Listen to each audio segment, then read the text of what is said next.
here, and this is fun because Marco has the safety goggles on his Tauros as well, and Brady has the Amoonguss, and so that actually could be super relevant in this matchup. And there's a Salazzle! Oh my god, there's a Salazzle. Talk about new Pokemon coming up on the stream in each round. Salazzle actually a really interesting option because it's a super fast fake out user and actually has unique coverage behind the poison and of course the fire as well. And so, yeah, not a Pokemon that we see super frequently, but it's got a ton of good coverage in this matchup. There's the Amoonguss, obviously Salazzle loves overheating into that. There's the Golden Go, Salazzle loves overheating into that. And there's a Grimmsnarl, you can Sludge Bomb into that slot. So yeah, I think Salazzle is actually super good here. You can also use Fake Out onto the Talonflame slot on Brady's side. Let's see if Salazzle hits the field. I'd love to see him make an appearance. Alright, well, I don't think you're going to get your wish this time around because Marco is going to be leading with the Baxcalibur and the Tauros. And for Brady, Hyper Offense right away. You've got the Garchomp and the Talonflame ready to go. Yeah, I'd say this is a fairly nice lead for Marco, right? You get an Intimidate onto both of these physical attackers, and there is some offensive pressure here right now onto the opposing side, but I think Intimidate in itself is a really big deal, and Baxcalibur has the ability to potentially go for boosts right now as well.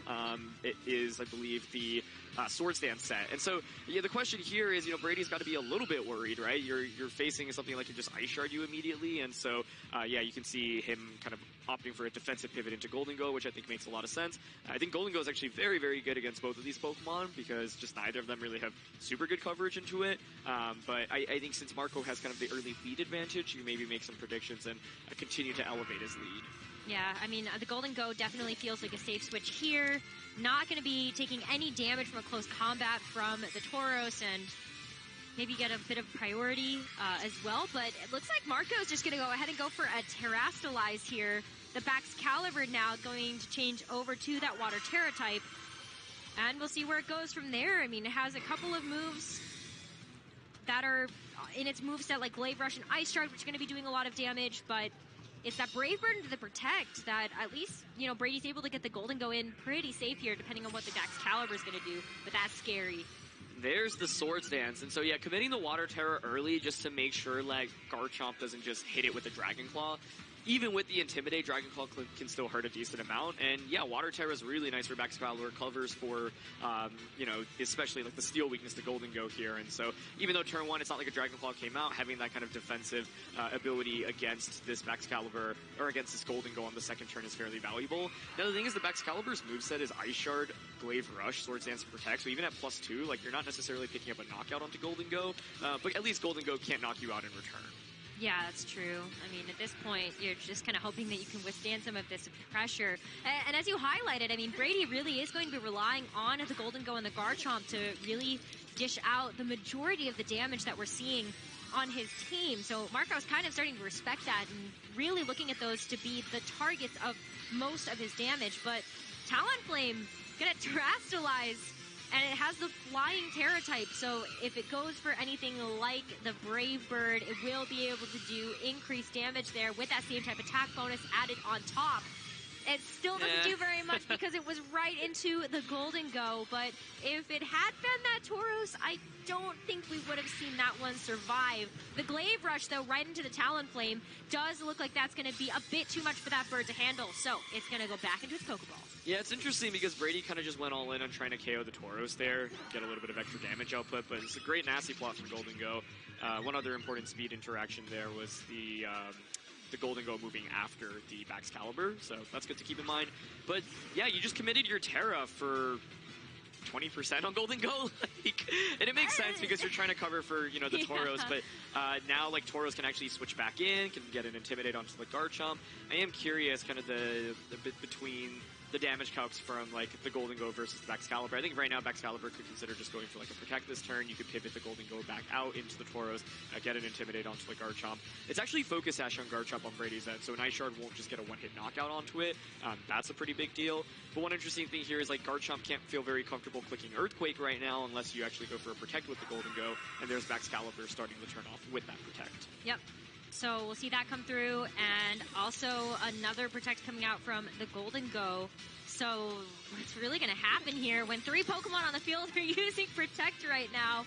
Brady was definitely trying to go for some damage there with the Earthquake, but doesn't really feel like a viable option anymore either, knowing that unless he wants to sacrifice his own Golden Go to try to get the knockout onto both of Marco's Pokemon, the protects have been used.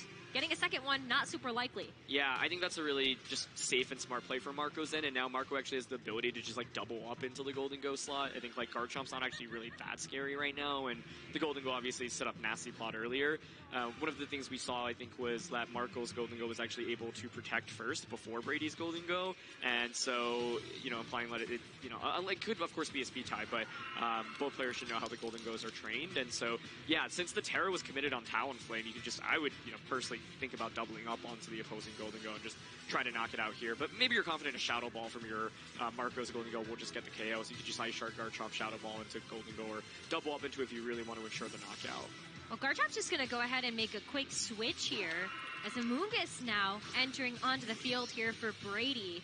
So a little bit of defensive support, but I mean, even just from the back's caliber, it still takes that pretty handedly. The Shadow Ball now coming out from Marco's Golden Go is actually not enough to deal the finishing blow, and so Golden Go gets to shoot off a Shadow Ball of its own, and the critical hit knocking out that back's caliber. So both Terra for both players now removed from the field, and I think you're feeling pretty good about that trade, if you know, just making sure that back's caliber is off. Yeah, I was curious how much, you know, Shadow Ball's supposed to do against Baxcalibur there without the critical hit, because Baxcalibur is actually just a really bulky Pokemon. We had a nasty plot too. Yeah, so. yeah. Well, I was thinking it could even survive a +2 Shadow Ball, depending on how it's trained, but honestly, I'm not entirely sure there. Because if it survives, I think the game's just over, right? You could just very safely Ice Shard Amoonguss, Shadow Ball, Golden Go again. True. I guess then, I mean, it's not 100% over, because then Brady could, like, protect Amoonguss, pivot in Garchomp, and then, or sacrifice Golden Go, bring in Garchomp. But that being said, yeah, the critical hit just ensures that the knockout happens, and Hydreigon's actually here in the back, and that has that Heat Wave, which is really tough to deal with right now with no defensive potential, you know, Terras from Brady's end. So, yeah, committing the Flying Terra on Talonflame so early on, I think really limits Brady's options from this point on, and there's also just kind of an inherent speed advantage for Marco right now with his Pokemon relative to Brady's, which is a really big deal. Yeah, we did see that Marco's Golden Go is indeed faster. It's happened a few times now. Oh, Heat Wave's gonna miss, though! Oh my gosh! Golden Go misses the attack! But it was on Golden Go, and I think a Shadow Ball here should still get the knockout, so little bit of drama, but I don't think it's actually gonna end up mattering. I mean, hey, maybe Shadow Ball misses too. That's not how that works, but it's still maybe a little bit of hope there. I did see the miss, I got a little excited, but now light at the end of the tunnel. Garchomp is there. It's still healthy, and it can fire off Earthquakes without too much worry. Yeah, I think like the problem is now you have to face the opposing Intimidate, and you know you can just like pivot Golden Go out into Tauros. I'm trying to find a silver lining, Aaron. Stop raining on my parade. I think right now, you know, Brady's just gotta take a little bit. I'm sure he's thinking a lot about, you know, the Flying Terra, right? I think that just for sure. Terra can be so hard to utilize that he went all in, saying, okay, Tauros is kind of annoying. No switch, actually, so it's just going to be Dragon Claw coming out. I'm actually kind of surprised to see that, but maybe Marco's saying, well, I have enough resources to win this game anyway.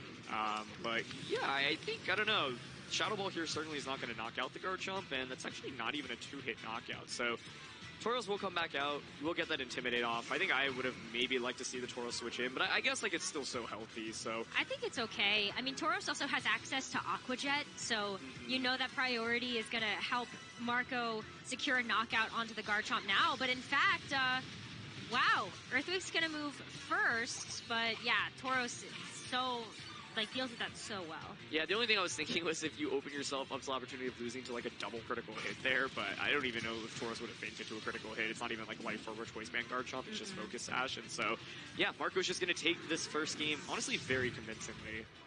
Yeah, it was super well played by him. I mean, just looking at how he was able to pivot around some of Brady's biggest threats, there are definitely some adjustments that Brady can make going into the second game, but overall, I think he actually got a lot of information, just knowing that the Talonflame, even with the Terra flying, wasn't able to get the knockout with the Brave Bird is really good information. Maybe as well, knowing that Marco's Golden Go is in fact faster, might lean Brady towards going for Tailwind with the Talonflame instead of trying to get damage with it. Yeah, I think that's a really good point. I feel like Brady just like had a major disadvantage for that mid and end game in game 1 because, yeah, you're just slower, right? And Talonflame, like, spent all of this time going for Brave Birds that had very, very little value. And so I definitely expect if Talonflame comes back out to prioritize Tailwind this time around, so I think that's a really good call out. I think you could go with the same Pokemon. You know, I was saying earlier how I think, like, Rotom would make a lot of sense in this matchup, and you just go, like, full offense. And so, like, the Amoonguss felt not very strong there. Unfortunately, Salazzle did not come out in that last matchup, but I think Marco, you know, just bringing strong Pokemon, I think, like, you have a lot of offense immediately from the get-go. I think the way, like, he utilized that early Swords Dance with Excalibur was really nice, because Glaive Rush and Ice Shard just honestly do so much damage, even before the Swords Dance, but especially afterwards. And so, yeah, I think Marco definitely has a lot of room for flexibility. I think with Brady, the one adjustment maybe you consider is dropping Amoonguss and bringing Rotom instead. And then also, yeah, when you're actually in the game, the main adjustment you called out, which I agree with, is, yeah, just prioritize setting up Tailwind this time around. Let's see the leads for game number 2, where Marco has a game lead in this best of 3 series, so needs to win here in order to secure a top spot in that top 32. It'll be Excalibur and Tauros here for Marco, and it'll be the Golden Go and the Talonflame once again here for Brady. Yeah, I think, like, adjusting to Golden Go here is smart, because last time, like, Garchomp was out on the field, it just, like, feels forced to switch out, eats up an Intimidate. Golden Go this time around can, like, pressure immediately with Make It Rain, can consider actually going for a nasty plot as well on Brady's side of the field. And so, yeah, I think it's a good adjustment. I feel like Marco won the lead matchup really, really hard last time around. You can't just let him get away with that this time. Yeah, so maybe just going for some speed control here. And the Golden Go as well is really not being pressured down by the Excalibur or the Tauros. I mean, like, Tauros, one of its strongest moves is going to be that close combat, but that's not something that Golden Go cares about with the immunity to those fighting type attacks. But it is time for a Terra. So we're going to terrestrialize that Excalibur, and we'll see it transform back into that water type. Yeah, it makes sense. I think, like, Excalibur is just one of those Pokemon that you often want to Terra immediately because there's so many Pokemon that can hit for super effective damage. And so there's the Tailwind that you it's an ice type. Called out. Rosemary just has an agenda against ice type Pokemon. No, it's not me. It's not me. They are just the rarest one in the game. But yeah, there's the Tailwind. The Raging Bull as well, just going to go ahead and knock out the Talonflame. But honestly, I feel like Talonflame did its job. It set the Tailwind. Brady gets a free switch now for something else offensive that can use that Tailwind to great effect. But even though we see the Excalibur go for the Swords Dance again, I think you feel pretty okay just being able to bring in one of the offensive threats that Brady has in the back, and there's that Rotom that you called out. Yeah, Rotom makes a big difference here because, like, earlier the problem was how do you actually beat Excalibur. Now you have an electric-type Pokemon that can actually just Thunderbolt the Excalibur, which is really cool. And so this is completely different, right? This time around, there's speed control. You've baited out the Terra on the opposing end, and you have a Pokemon that can actually hit Excalibur for way more. Like, the problem was Amoonguss just didn't feel like it contributed very much in the previous battle, so really love to see the Rotom adjustment here. Running a very classic moveset of Thunderbolt. Hydro Pump will has been protect, but I think here you can consider just going for, there are a lot of things you can consider, and Brady's actually, like, thinking about going for a double nasty plot, which I think is intriguing. I think the other route you could take is just go maybe like Terra and Make It Rain and then just Thunderbolt immediately, but yeah, I think certainly multiple options. I think Shadow Ball also fine here.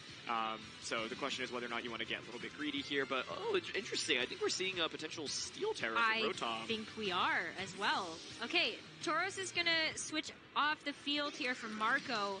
Golden Go now taking its place. We saw how Brady was selecting those moves, but it is going to be that Terra. So Rotom Wash here is going to terrestrialize over to the Steel type, and, well, it's not going to help it do any additional damage with the moveset that it has. It does help it out a bit defensively here, especially when you're staring down a Excalibur that did just Swords Dance in front of you. Yeah, it's really nice defensively, right? Because now neither Glaive Rush or Ice Shard really will do too much to you. And so Thunderbolt comes out, and there's just the Make It Rain. So, yeah, I really, really like how Brady has been playing this game so far, and I think he's super well positioned because now Make It Rain does so much into the Golden Go. The next turn you can consider just going for another Make It Rain plus Thunderbolt. Although actually because Marco does have the Citrus Berry on Golden Go, maybe you're more incentivized to put Shadow Ball here instead. But nicely done on Brady's end, kind of predicts the potential protect from the opposing end, catches Golden Go as it switches in and just does a ton of damage to it. You know Excalibur protected, so now it's fairly easy to just, you could like double up onto it with a Shadow Ball and a Thunderbolt, try to guarantee a KO onto that or whatever is switching in.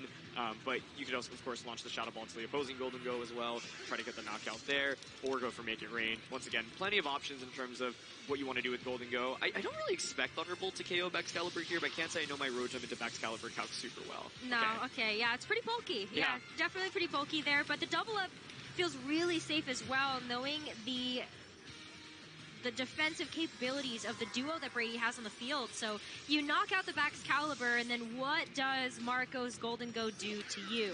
I mean, the Shadow Ball comes through, but we even saw before that Brady's Golden Go was able to survive that. Yep. So, yes, it's going to get a special defense drop, so that's not going to be too long for this world, but at least you know that Brady was going to be able to survive that. So very, very safe to go for the knockout there. Yeah, and I feel like, once again, it's just like a mix of Tailwind plus a better lead this time that's made this game look completely different from the previous one. I think the Rotom adjustment was much needed here as well, right? Being able to actually hit Baxcalibur for super effective is really nice, and so it was really the perfect two adjustments, one in terms of Pokemon choice and two in terms of how you execute with Talonflame. And so right now it feels like Brady has a considerable lead, and I'm just trying to think, how can Marco really get back into this? Maybe it's like stalling out the Tailwind and close combat, like then it's actually super effective into the Rotom, for example, so you could just go for some protects at the current moment. Well, he still has the Tailwind available, if I'm not mistaken. I think this might be one of the last turns of Tailwind, so you feel pretty safe to swap out the Golden Go, who did get a special attack drop, and despite whether or not the Tauros does protect, either you get your Garchomp in for relatively free, or if it tries to knock out your Golden Go, then Rotom's going to hit it with a Thunderbolt. So either way, it feels like a really good turn for Brady to be able to position this Garchomp in, and it can go for Earthquakes pretty free right now if it really wanted to. Yeah, it looks like actually opting for the Dragon Claw option here, saying, well, your Golden Go's not really that scary anyway, and ooh, okay, Golden Go actually even makes the switch out here, so it makes a lot of sense because the Tauros, I think, pressures Rotom with close combat now that Rotom is Steel Terra, so you kind of want to just ensure that you knock it out. Dragon Claw just does a little bit more, but, Tauros is just going to outspeed Rotom and get a one-hit KO onto it. Okay, well, that definitely doesn't feel too good. I could have totally been misremembering the amount of Tailwind turns that were left as well. But that Rotom is getting knocked out, and all of a sudden, Marco is going to have the full HP Hydreigon. You've got the Tauros on the field as well. You're just kind of hoping that your Golden Go is going to be enough to be able to get through all of this. Garchomp is still pretty fast, so it will still be able to dish out some pretty big damage onto either the Hydreigon or the Tauros, but it would be a 3-hit knockout if it's going to continue to try to hit into the Tauros. Wait, no. Close combat. But I think one thing that's interesting here is, do you consider switching out Tauros? Hydreigon here does actually have Protect, right? So you can pivot Tauros out and then bring it back in for an Intimidate, help survive that Dragon Claw a little bit better. Honestly, kind of surprised Brady was willing to just give up Rotom to a potential close combat there, but I guess maybe doesn't feel super comfortable making a hard switch into Golden Go there. But yeah, I think this is also awkward because Garchomp is really limited in terms of what attack you can really go for here. If you click Earthquake, you're more or less either forced to target yourself, and then it kind of forces the Protect from your own Golden Go, right? But yeah, this is kind of the play I was talking about, Protect, and just kind of bring in Golden Go. Maybe you get an attack off with it, but the idea is so that you can pivot Tauros back in and then just get an Intimidate off onto the opposing Garchomp, and that goes such a long way. Yeah, I mean, we've seen a few different strategies, and it just not it wasn't as fast-paced as maybe we would have expected to see some of these matches to go so far today. But this game is no exception, where we've seen expert pivoting coming in from Marco. And yes, you lose the Golden Go here, but as you had mentioned, Tauros gets to come back in, get another Intimidate drop onto the Garchomp, and the Hydreigon as well. I mean, that might help it survive a Dragon Claw coming in for the Garchomp despite its super effective nature. That's something to definitely consider here too. Yeah, this turn's really interesting to me because, do you actually potentially go for a Protect on one of these two Pokemon? Looks like Brady's actually thinking about just attacking with both, so here's a Dragon Claw, okay. Oh, yeah, that hangs on. Wow, the close combat as well going into the Garchomp, it's still going to be able to keep itself relatively healthy. But the defense drop as well, and the special defense drop is really what makes me interested on how this Golden Go is going to maybe attack. Oh! Wow! It actually holds on from that Heat Wave. That's what, yeah, oh my goodness, and that's the double knockout. That's one thing I was wondering about, because if Golden Go just faints there, I think then, Marco should just win the game, because then you can close combat and Draco Meteor into the Garchomp. So Leftovers was such a huge item for Golden Go in this one, allowing it to continuously heal back just for a little bit, and it had exactly enough HP there. Left over Yep. And so, wow, that was super intense. I felt like Brady had a pretty sizable lead, but then the Toros just kind of close combated the Rotom for a one-hit knockout, and I was like, oh, wait, how is this looking? But Brady, in the end, had enough resources and enough damage output to get the win. And, yeah, I think Rotom was really pivotal in this one to just put on a little bit more pressure in the early game. Yeah, well, I like its steel terrestrialization. I thought that was really cool, but then also just keeping in mind that this is the second game in a row that Marco has terrestrialized that Baxcalibur to be water type, and then also has brought that Aqua Breed Tauros. Yeah, you may as well bring the Rotom. I feel like it's definitely a necessary Pokemon to have in this matchup, and so it was cool to see how Brady was able to position around that. Yeah, I'm kind of thinking from Marco's end, is there any room to bring the Salazzle or the Amoonguss? Like, once again, Salazzle is interesting, but I think a lot of its appeal is that it's really good into Amoonguss and Grimmsnarl, and Brady has clearly, like, deprioritized bringing those Pokemon, so I wouldn't be surprised to see a run back with the same four, but maybe just kind of different leads, right? Mix things up a little bit here.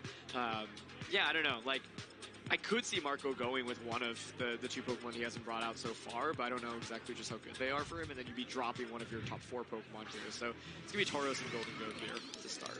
All right, Tauros and Golden Go, and then Rotom and Golden Go. So this is a little bit more unique here for the choices, but like the fact that it's going to be Marco leading with the Tauros in front of 2 special attackers, you know, you're really hoping that Intimidate drop is going to end up hitting something more impactful like the Garchomp that Marco was pivoting around before. But this does leave Brady pretty available to go for some attacks here. Maybe not even try to go for that Nasty Plot setup. Yeah, I really just respect how, like, Brady has made so many different adjustments in terms of leads. And I feel like Game 1, Marco had a really nice lead, but this time around I feel like Brady, both in Game 2 and Game 3, it's gone a little bit more in his favor. So there's Hydreigon coming out immediately. And, of course, that will be able to pressure with crits, but you need to spend a turn to actually get that focus energy up. Yeah, so let's see if it'll take this Thunderbolt. Probably pretty fine there. It's not going to be super effective. And the Shadow Ball as well, just go ahead right into that Golden Ghost Protect. So, you know what? Marco does get a chance to pivot this Hydreigon in, but where does he go from here? That is a great question, because it's like, are you willing to go for the focus energy immediately? Because if so, you leave yourself obviously vulnerable to taking some damage. Now, the upside is that it's like leftovers Golden Go. It's not like Life Orb or Choice Specs, and Rotom doesn't really have much damage for Hydreigon, so like, you could actually conceivably go for it, focus energy here, saying, okay, even if you attack me with attacks this upcoming turn, I'm not going to faint, but it's just going to be Draco Meteor immediately into the Talonflame.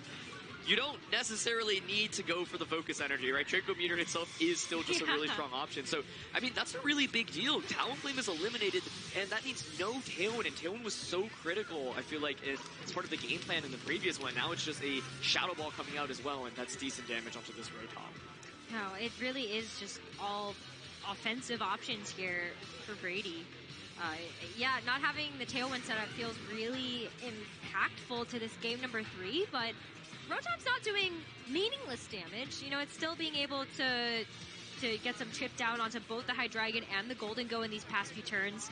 And the Garchomp can go for an Earthquake here if it wants. I mean, it's not going to affect the Rotom. Obviously, you don't want that to be the case, but the Hydreigon as well is something that's going to not be on the receiving end of that either.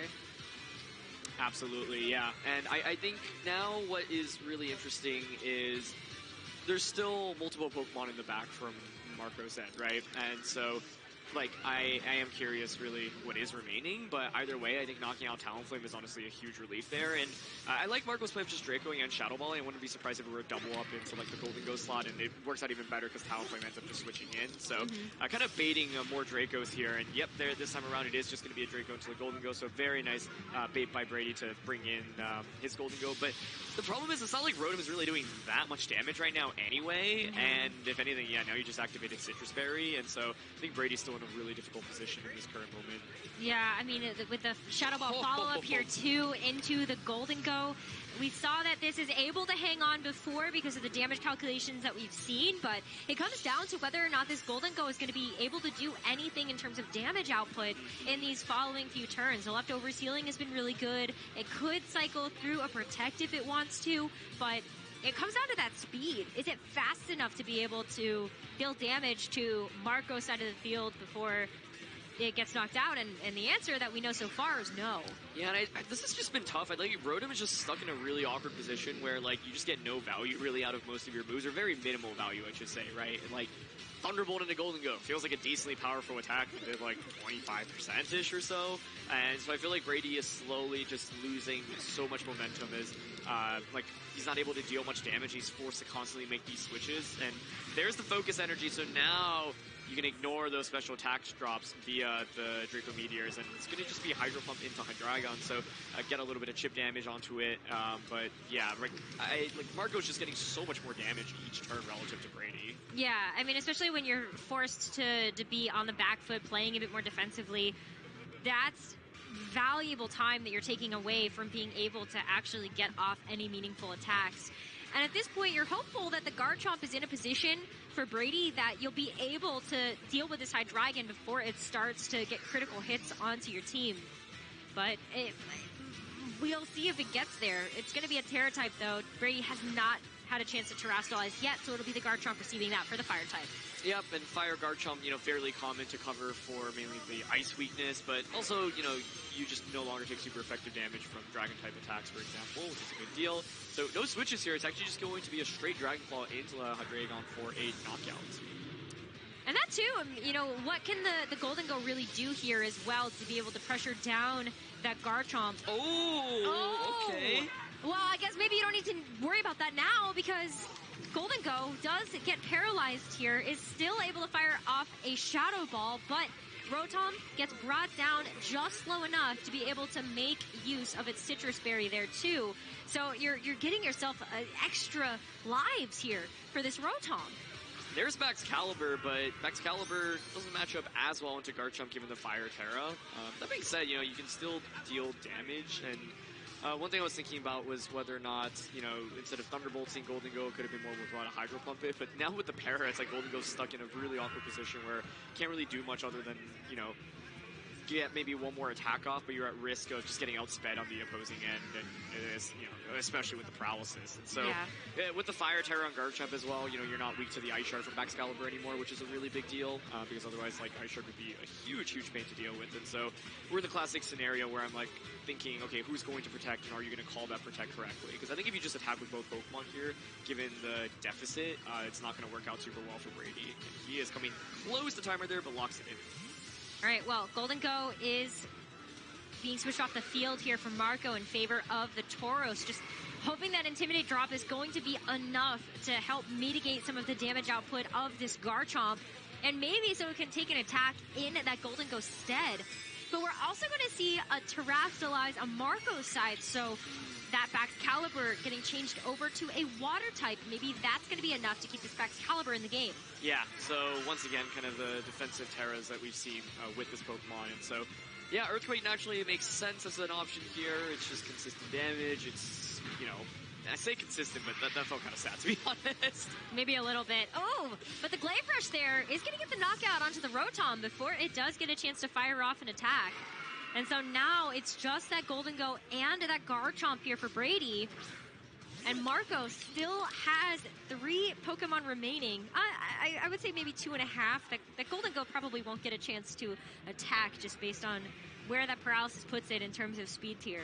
Yeah, it's just been really tough. I feel like Brady has just not been able to actually deal very much damage. A part of it was like having Rotom out on the field when it wasn't able to actually really threaten, like Hydreigon, for example.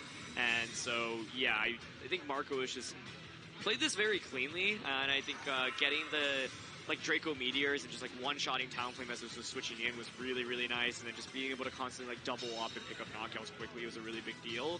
And so, Brady kind of opting not to maybe lead the Talonflame here, doesn't get that Tailwind up, and part of the natural problem is that the Golden Go on Brady's side is just kind of slow, and so gets outsped by a lot of things from the opposing end when there's no Tailwind being set up.